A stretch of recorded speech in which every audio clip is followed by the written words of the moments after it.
Happening today, several people who live near Portland's ICE facility are set to testify about the use of tear gas against protesters and how it's impacting them. Fox 12's Mackenzie Richmond joins us now in studio with more on that. Mackenzie.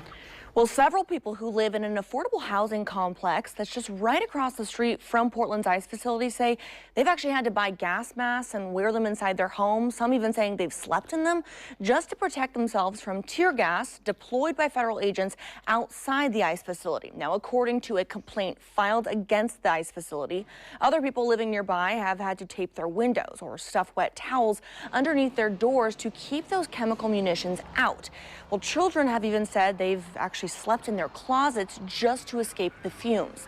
The Gray's Landing apartment complex property manager and also several people who live at the complex filed this suit in December after months of repeated exposure to tear gas, smoke grenades, and pepper balls. They argue the use of chemical munitions has violated residents' rights by sickening them and contaminating their apartments. Now, according to the complaint, tenants have claimed experiencing difficulty breathing, coughing, headaches, and more.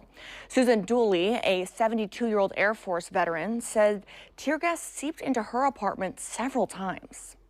When they started doing it that first weekend in October, all the tear gas and the smoke bombs, I became extremely disoriented, and I fell 4 times in my apartment.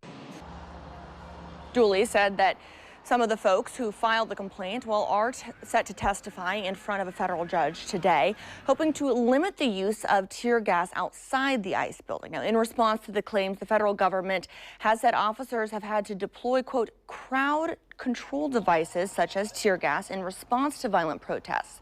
Today's hearing comes after a federal judge in a separate Oregon lawsuit temporarily restricted agents' use of tear gas during protests at the building. But the restriction is set to expire next week. Now, as for the hearing today, it's scheduled for this afternoon at 1. Reporting live, I'm Mackenzie Richmond for Good Day Oregon.